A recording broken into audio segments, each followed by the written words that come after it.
The committee will come to order. Welcome to the fiscal year 2022 Interior, Environment, and Related Agencies Markup. I'm pleased to be joined here today by Congressman David Joyce, the ranking member.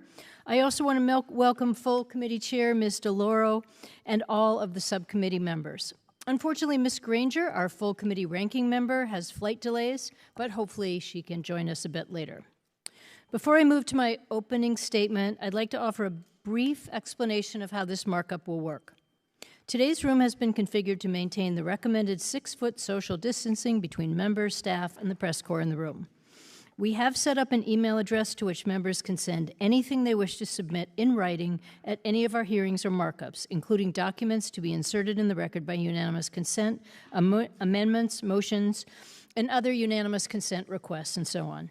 That email address has been provided to your staff.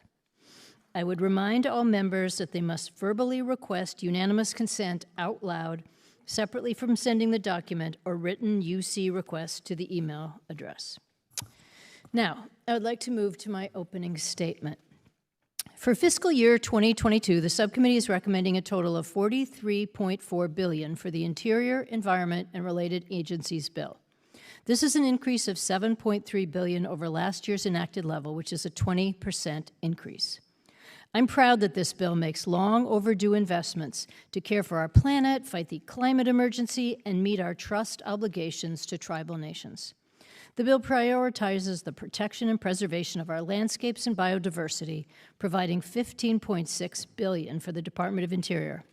It supports the administration's initiatives on climate change, such as the Civilian Climate Corps, and affirms the role of science as the foundation for decision-making by providing an increase of $327 million for the U.S. Geological Survey. It funds a national initiative to reclaim abandoned mines and cap orphan oil and gas wells, and it makes investments in renewable energy development, including offshore wind. Climate change is causing more extreme weather events and drought conditions, as well as worsening existing problems such as the spread of invasive species. These factors are all contributing to an increasing threat of high-intensity wildfires in the West. The Interior bill not only provides $5.7 billion for wildfire fire management, but also invests in programs to improve the health of our forests and make them more resilient. This includes $98 million for vegetation and watershed management, $59 million for forest health management, and $60 million for the Collaborative Forest Landscape Restoration Fund. The bill provides a total of $8.3 billion for the Forest Service. The bill also includes major investments to clean up pollution and protect human health and the environment. The bill provides $11.4 billion for the Environmental Protection Agency, the highest funding level in the agency's history. Across the country, Superfund cleanups are delayed because of lack of funding. This bill boosts Superfund spending by $328 million, a 27% increase, and it will accelerate the pace of cleanup of toxic chemicals from the country's most contaminated sites. The bill adopts a whole-of-government approach to address environmental justice and invests an unprecedented $248 million in these efforts. Additionally, the bill provides $4 billion for grant programs to make drinking water and sewer system improvements, remove lead from our taps, improve air quality, and strengthen our nation's recycling infrastructure. These grants have profound impacts on public health and environment, but they are also economic drivers that can create good-paying American jobs. Following our work in the CARES and American Recovery Plan Acts, this bill supports the arts and humanities by providing $201 million for both the National Endowment for the Arts and the National Endowment for the Humanities. The cultural sector has been particularly devastated by COVID-19, and this funding will help to support relief and recovery for community organizations across the country. And finally, this bill supports Native American families by investing in a strong and resilient Indian country, including through education and healthcare programs. Within the Department of the Interior, the bill invests $4 billion in Indian affairs programs, including an additional $180 million to address climate change impacts. For Indian Health Services, the bill provides an additional $1.9 billion towards meeting federal treaty and trust obligations for healthcare. The investments in this bill will improve the lives of Americans and I urge my colleagues to support this bill. Before I turn to my colleague, the ranking member from Ohio, for any opening remarks he would like to make, I want to thank Rita Culp, our chair, Jocelyn Hahn, Janet Erickson, Kusai Merchant, Tyler Coe, Marcel Caldwell, and also on my own staff, Evan Johnston, Lisa Pale, and Katie Berg, for all of the hard work they've put into making this bill possible. Mr. Joyce. Thank you for yielding, Madam Chair, and let me be the first to congratulate you on presenting your first Interior, Environment, and Related Agencies Appropriations Bill. I appreciate the hard work that it has taken to get this important step in fiscal year 2022 process. Despite this year's added challenges due to the pandemic and compressed budget schedule, I want to thank you for the way you've been leading the subcommittee as chair. You've continued Interior's tradition of congeniality, and the bill before us today reflects our commitment to collaboration.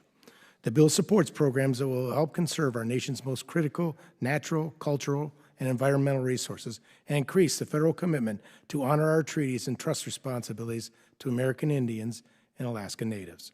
And I'm grateful that you and your staff have made a genuine effort to accommodate requests and projects from members on both sides of the aisle. Not only does the bill before us today fully fund payments in lieu of taxes, it also provides funding to address our nation's aging water infrastructure, remediate Superfund sites to spur economic growth, and support our national parks. I'm also pleased to see that the bill continues to make critical investments in Indian country, a long-standing bipartisan priority of this subcommittee. There's $12.1 billion, a 24% increase over last year, for Indian Affairs and the Indian Health Service to support healthcare, education, law enforcement, and operational programs throughout Indian country. The bill also includes critical funding for the Department of Interior and the U.S. Forest Service wildfire suppression, hazardous fuels, and burned area rehabilitation activities. These funds are essential for protecting and restoring our communities across the country and for reducing the severity of future catastrophic wildfires. And finally, for my home district in Ohio, I'm especially grateful that the bill provides increased funding for the Great Lakes Restoration Initiative. Over the past several years, Ms. McCollum, Ms. Capter, and I have worked with our colleagues on this subcommittee and members from the Great Lakes Basin to ensure that the Great Lakes can be restored and protected for future generations. As the largest freshwater system in the world, robust funding for the Great Lakes Restoration Initiative is critical as we consider federal, state, local, and nonprofit efforts to delist area of concerns, improve water quality, prevent harmful algal blooms, and control invasive species. Also, I was pleased to see language is included to address shoreline erosion and emerging threats to communities along Lake Erie. Unfortunately, while I'm supportive of many of the bipartisan components of the bill, I'm unable to support the bill at this time. This is because the elimination of long-standing provisions already agreed to, and an addition of new controversial policy riders and proposed level of spending in the absence of an overarching budget plan. Among the long-standing provisions dropped from this bill are two provisions preventing the EPA from regulating greenhouse gas emissions from livestock operations. Democrats have agreed to continue these annual provisions over the past several years, long before livestock became a target of the Green New Deal. And although this president has signaled he has no intent to target livestock, it makes no sense for Congress to signal any openness to the idea by dropping these riders. I agree that mitigating the impacts of climate change should be a national priority, and the United States must continue to lead in this area. But we will not succeed by forcing top-down draconian changes on the American people. We must instead pursue realistic, free market, and innovative solutions to climate change that protect the interests of the American people, our communities, and our country's economic well-being. For that reason, I'm deeply concerned about the addition of several new controversial riders that would weaken U.S. energy and mineral security by limiting development of these and other natural resources.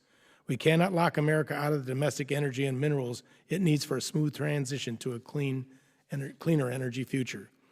And in the meantime, let's not forget about that our economy continues to depend on an all-of-the-above energy strategy. These added provisions would undermine our ability to meet this demand. Similar riders were dropped from the final conference agreement last year, and the same must be done again before this bill can be signed into law this year. A final area of concern is the funding level proposed in this bill. The bill before us today proposes a $7 billion increase in discretionary spending, with many agencies receiving double-digit % increases. And much of the success of spending is provided for in the President's new agenda, which is not yet fully vetted or authorized. As a result of the COVID-19 pandemic, Congress has provided trillions of dollars in economic stimulus and relief to help Americans tackle unique challenges. On the heels of this unprecedented spending, as we continue to restore our way of life and reignite our economy, it is imperative that the federal government makes the tough choices necessary to live within its means. We must return to the practice of evaluating and funding programs based on their needs and performance so that we do not saddle future generations with even more economic burden than what already awaits them. Despite these concerns, I would like to thank Chair Pingree for the work she has done on so many bipartisan aspects of this bill, and I want to thank the staff for their tireless efforts to put the bill together in such a short amount of time.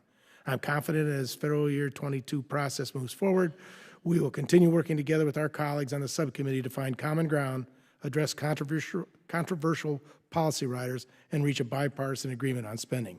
Thank you, Madam Chair. I yield back. Thank you very much, Mr. Joyce. Thank you very much, Mr. Joyce. I would now like to yield to Congresswoman DeLauro, Chair of the full committee, for her remarks.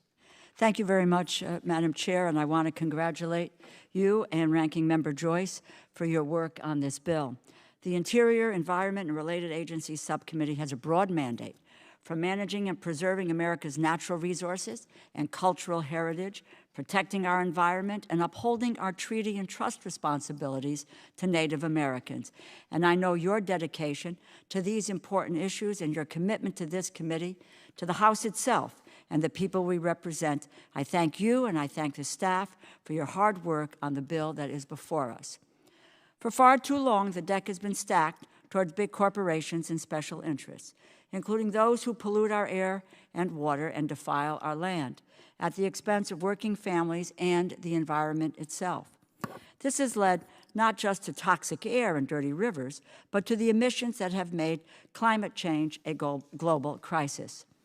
However, the climate crisis is also an opportunity to build back from the devastation of the pandemic with a green economy that creates good-paying American jobs and leaves no one behind. I am pleased that this bill takes many important steps to do so. This bill brings an increased focus on offshore wind and other clean energy sources by investing $46 million in renewable energy development to grow opportunity in regions of the country that have been too often left behind. The bill provides $213 million for a national initiative to reclaim abandoned mines and cap orphan oil and gas wells. And the Civilian Climate Corps will make a tremendous difference as we implement projects to reduce emissions.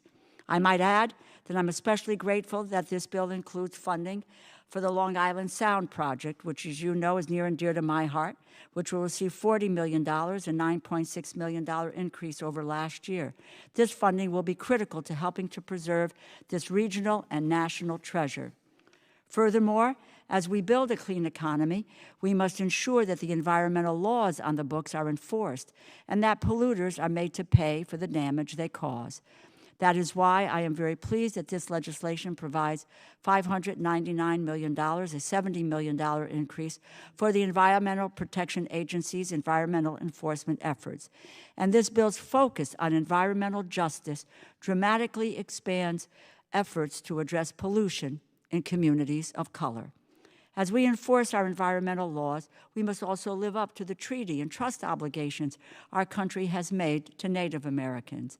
This legislation honors the federal government's responsibility to Native Americans. It invests in a strong and resilient Indian country with $12.45 billion to support Native American families, including education and health programs. With these crucial investments, we can turn crisis into opportunity.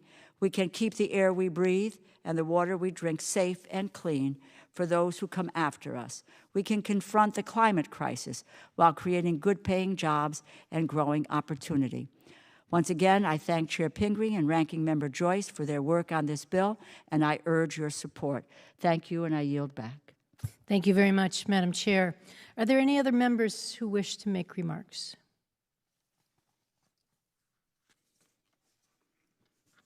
Are there any amendments?